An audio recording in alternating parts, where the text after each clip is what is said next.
Gaafii namoota hedduu viidiyoo kanaan dura hojjedhe irratti isa dalagde kana akkamitti fayyadamu dibatanii ofirratti dhiisammoo ofirraa miican warroota jettaniif rifeensi kiyyaa baay'ee ciccita yookaan caccaba formaatota kana hundaafuu viidiyoo kana hamma xumuraa yoo hordoftan deebiin ni argattu isiniin jedhee yaada akkaataatti fayyadamaa fi rifeensa ciccitu caccabuuf hunda isaatiiyyuu furmaata ni argattani. Salaamu alaykum yaa ahbaabal kiraam abda'uu labaraka بسم رب الأنام الله بفقاد ستن دين الإسلام الحمد لله بلا في ليل والأيام يا جنان ينقطع بهمام بسلام بنبيات الله صلاة سلام يورد باجونا إلى يوم القيامة وطن تحت الظلام قال النساء gaafii keessanii wal qabatee deebii jechuudha. Viidiyoo kanaan dura hojjedhee gadhiise irratti akkamitti fayyadamaa akkamittiin hojjedha akkasumallee mootu erga dibadhee ka'ee ofirraa miicamoo ofirra tursiisaa otoo hin miicatin dura dibadhamoo erga miicadhee ka'ee dibadha gaafii namoota hedduuti jechuudha.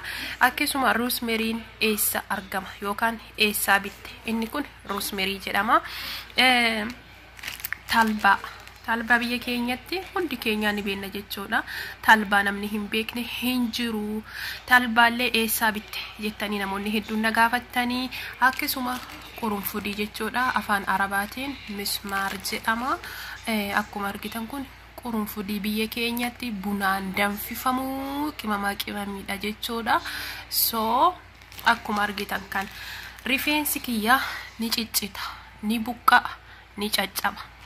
Hedduun keessa rakkoo kana himattan rakkoo kanaafi ciccita rifeensaa buqqa'uu rifeensaa jabaachuu rifeensaa irratti qoricha baay'ee bareedaa fi guddaadha jechuudha.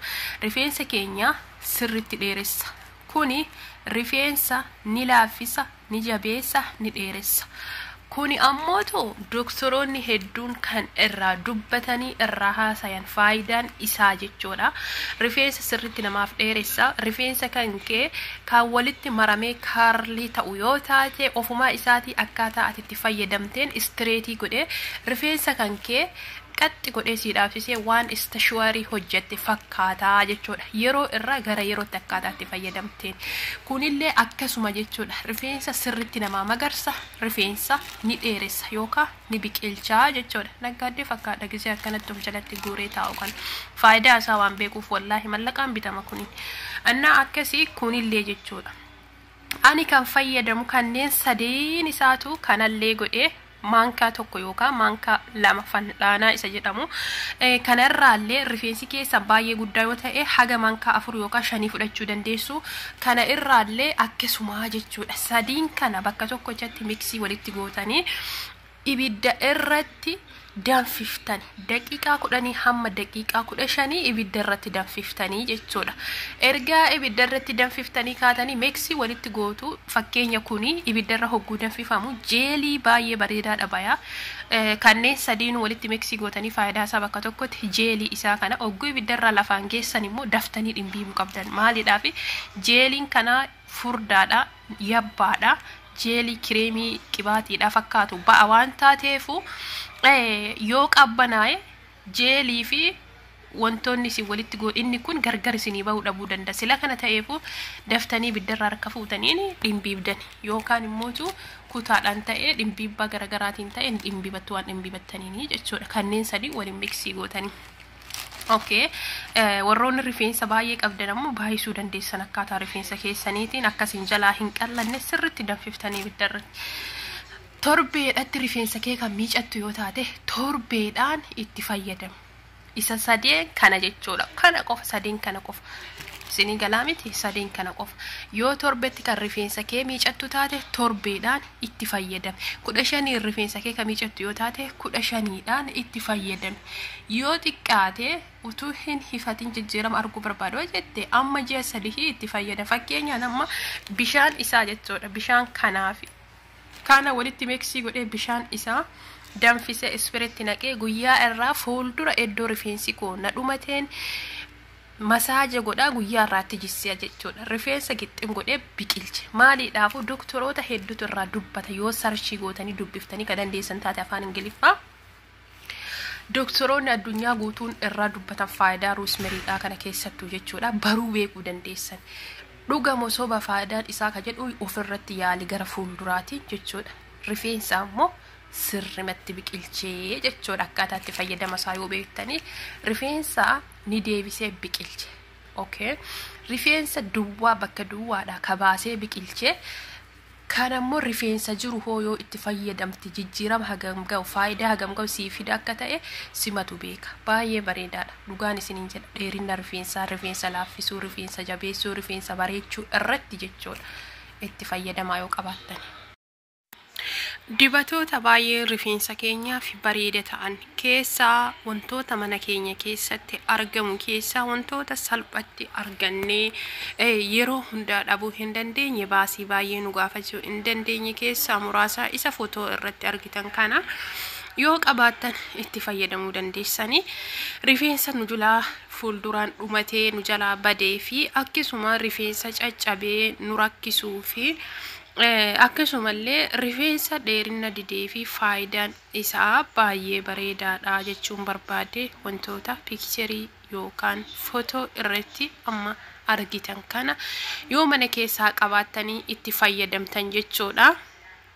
Jeeliin talbaadha rifeensa keenyaa fi faayidaa guddaa baay'ee bareedaa ta'e tokko qaba. Rifeensa keenya kondikshineerii malee kan nu filamuu hin dandeenye yoo taate rifeensi keenya rifeensa jajjabaataa yoo taate jeeliin talbaadha rifeensa sirritti nama laaffisa ofirratti waan argeef jechuudha. Rifeensa kee firiiziitiin godhuudhaaf si gargaara. Rifeensa kan kee maaskii bifa maaskiitiin itti dibattee miicachuudhaaf si gargaara. Akkasumallee immoo rifeensa kee dibdee irratti dhiisuuf si gargaara. Rifeensa nu jalaa buqqa'ee ciccitee nu rakkisuuf shunkurtii fayyadamne yoo jenne shunkurtiin illee akkasuma dheerina rifeensaa, baay'ina rifeensaa, miidhagina caccabuu dhorkuu, rifeensa forforii qabu forforiidhaan nu rakkise qibaatiin isaa juuzii yookaan bishaan isaa jechuudha. Rifeensa keenyaaf baay'ee bareedaadha. Rifeensa hooqxoo nu qabu, rifeensa keessi keenya nu mammadaa'e, hiddi rifeensaa mammadaa'e, akkasuma hidda rifeensaa kan dibata garagaraatiin cuqqaalamee cufamee jedhe qaawwa hidda rifeensaa akka banamuuf nu gargaara. Shunkurtiin akkuma beessan nama guba.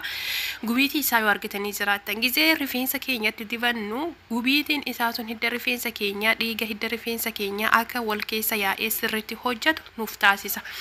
Akkasumallee bakteeriyoota garagaraa kan rifeensa keenya keessatti kan nuti arguu hin dandeenye dibatoota garagaraa bokkaa yookaan daaraa garagaraa irraa fuuruu wantoota garagaraatiin rifeensi keenya qibaatiidhaan kan cufamuudha qaawwanni hidda rifeensa keenyaa jechuudha. Isaanan kana akka banamuuf rifeensa keenya akka qulqullaa'u nu taasisa.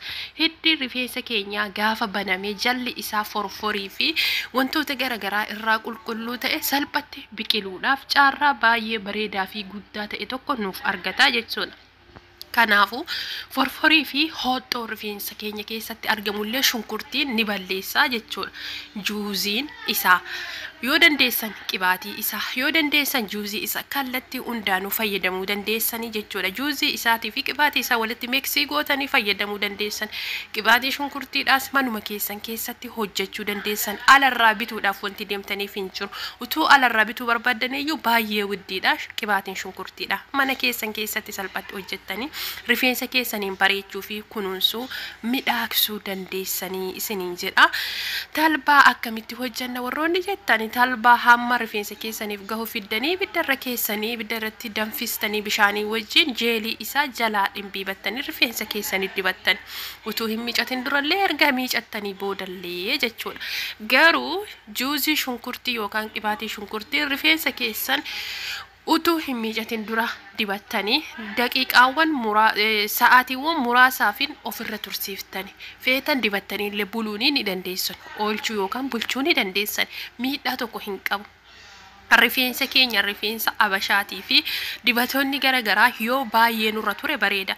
Sa'a 2 sa'a 3 walakkaa sa'aatii inni jedhamu sun rifeensa keenyaaf uduun taane rifeensa faranjootaatiif yookaan araboota warroota rifeensi isaanii lallaafu sa'a 3 daqiiqaa 30 yookaan walakkaa sa'aatii ofirra tursiisanii sana booda dafanii ofirraa miican.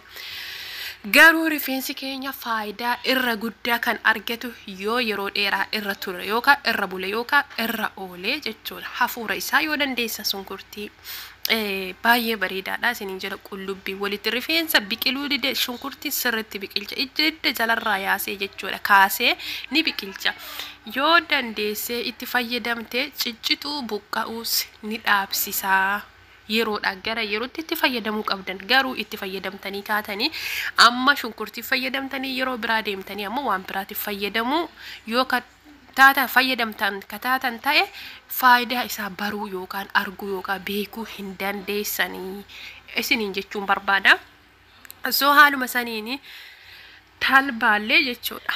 Akkuma dura isinii jedhe ibidda irratti danfiftanii maankaa yookaan fal'aanaa haga murtaa'ee bishaanitti gootanii bishaan san fuutanii ibidda irra keessanii daqiiqaa 10 amma daqiiqaa 15 hamma inni jeelii isinii ba'utti ibidda irratti waliin geessu harkarraa fudhattu akka jalatti hin qabanne yookaan jalatti hin gubannee fi ergasii booda immoo ibidda irraa fuutanii dhimbiibdanii rifeensa keessanii dibattanii hamma barbaadan ofirra tursiiftanii sana booda deemtanii rifeensa keessanii irraa miiccu isa talbaa jeelii talbaadhaa san bifa koondekshineeraatiin illee fayyadamuu dandeessu. Isiniin jedha. Dhugaa dubbachuudhaaf talbaan dibata rifeensa keenyaaf baay'ee bareedaa ta'edha. Akkaataa itti fayyadama isaa warroonni nu himi jettan haala kanaan itti fayyadamtanii mokkortanii ilaaluu dandeessu. Talbaa, qurunfudii fi roosmerii walitti miksii gootanii jechuudha. Haala kanaan rifeensa keessanii dibattanii sana booda mootu rifeensa keessan masaaja gootu sirriitti. Rifeensa wanti guddisaa masaajiidha. Rifeensa keessan yeroo waa dibattan hunda masaaja. Yeroo teessanii boqonnaa qabdan hunda rifeensa keessan harka keessanii masaaja godha. Gama biraatiin juuziin zinjibiilaa, qibaatiin zinjibiilaa akkuma beekamu yoo ni bitanna jenne baay'ee widdiidha. Zinjibiilis akkasuma akkuma shunkurtiidha. Dheerina rifeensa duubatti dheesse deebisuudhaaf ammoo akkasuma rifeensa keenya biqilchuudhaaf sirriitti nu gargaara. Zinjibiilis akkasuma nama gubaa fangaasota garaagaraa kan rifeensa keenya keessatti argaman balleessuudhaaf yeroo baay'ee forforiidhaaf akka saaxilamne rifeensi keenya akkan hoosifne dheerina rifeensaatiif illee sirriitti nu gargaara. Isiniin jechuun barbaada. Egaa viidiyoon keenya irraa kana fakkaata. Amma viidiyoo itti aanu walitti deemnu share, like, subscribe gochuun gaafii yoo qabaattan koomentii jala nuuf kaayaa. Galatoomaa isiniin jenna.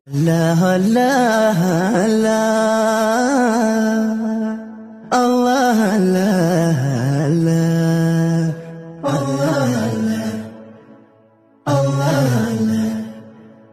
ችግር በስቶ እንኳን ቢጨንቀኝ አላህ ነው መላውም ከቶ ቢጠፋኝ አላህ ነው ሳጣ ሚይዘው መጨበጠው አላህ ነው ጥሪዬ ሁሌም ላንተው ነው አላህ ነው ባዶነቴ የሚሞላ